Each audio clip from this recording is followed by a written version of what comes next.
So this is Yahoo News, one of the most liberal places on the planet, and you won't believe this article.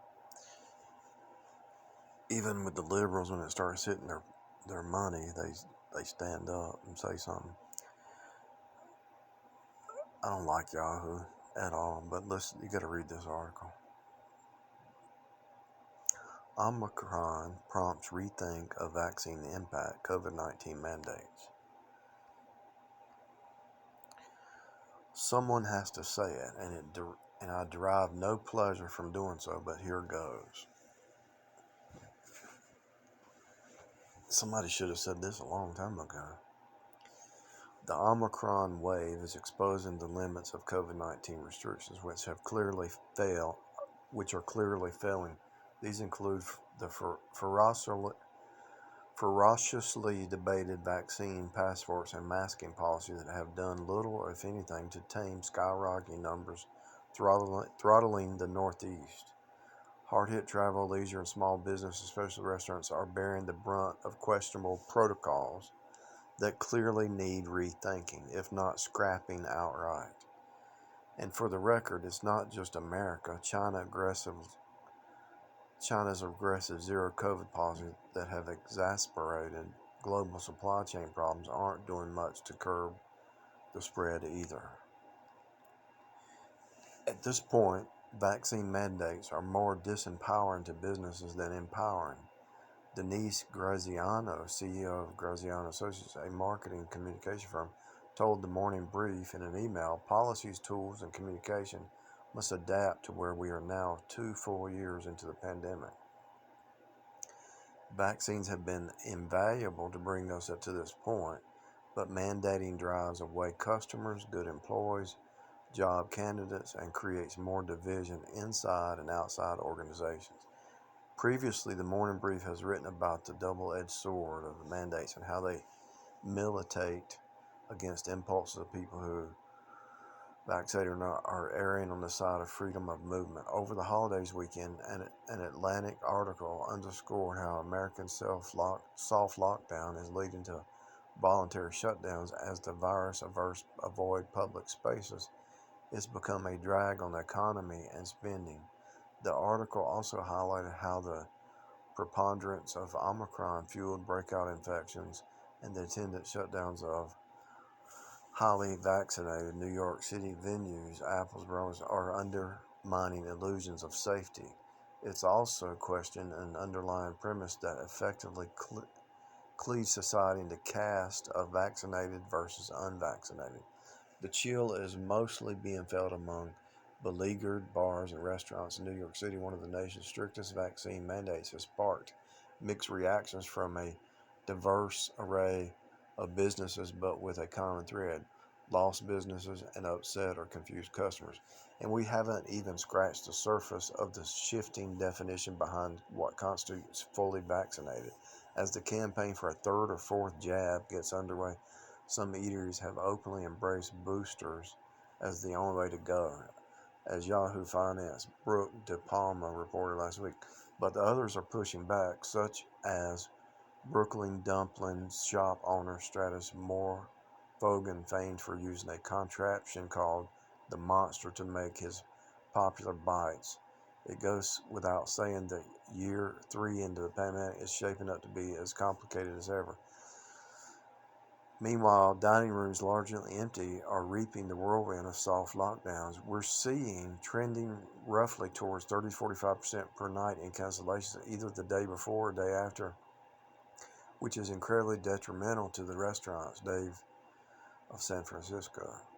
Still, the legality of states and local governments imposing vaccine mandates has been upheld by the Supreme Court. That argument got an unexpected endorsement this week from Joe Biden,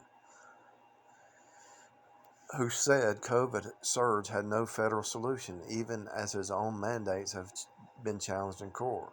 For a long time, we left people to make their own decision, and that didn't work so well. Sharona Hoffman, a law professor and co-director of Law Medicine Center Case Western Reserve University, told the Morning Brief in an interview, "We did not have the vaccination rates we hoped for, and it's understandable that mandates came into play. As for the vaccine hesitant, she added that it is one thing to reject medical care when it only affects you, it's another thing to endanger others.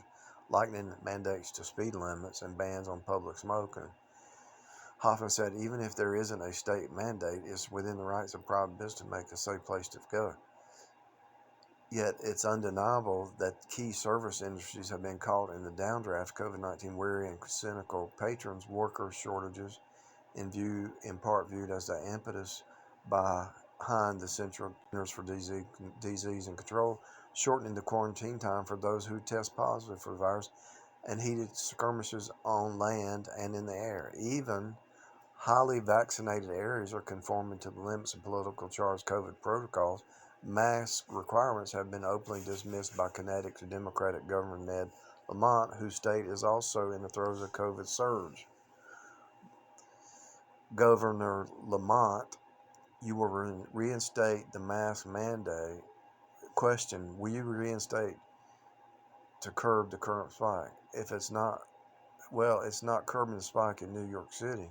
So the answer he's saying is no. We have now arrived at a place where even those ostensible supportive of mandates are slowly coming around to the realization there's only so much that can be done in the face of airborne virus that's become more communicable. In practice, that means adequately managing risk for those most vulnerable and contextualizing shock horror spikes in raw case numbers while relying on the rapid advances in treatments to blunt COVID's worst effects as people move about, hopefully less encumbered by restrictions. Beyond vaccines,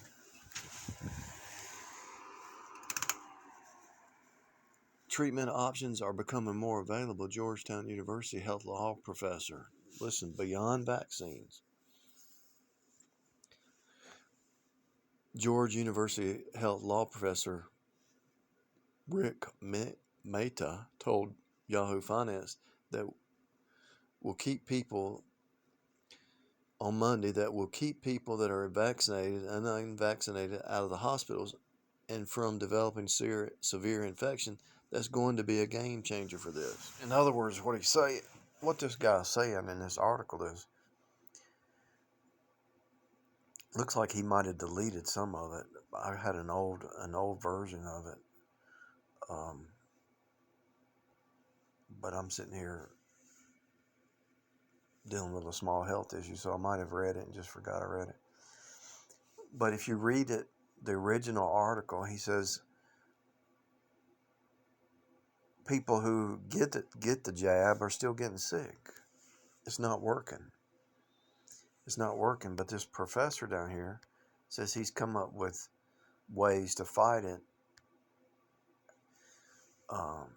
that will keep people that are vaccinated and unvaccinated out of the hospitals and from developing severe infection. That's going to be a game changer. My point is, if Yahoo News is so liberal and they're saying, hey, it's not working, the jab is not working, then there's a change on the way. And all you have to do is spread this kind of stuff and blog about it and talk about it and tell everybody about it. And eventually they're gonna have to reverse it. I even uploaded a video about the backlash. You need to pray and fast. You need to fast about this because this is major. These people are trying to take away Americans' rights over. They're trying to destroy the Constitution, really. So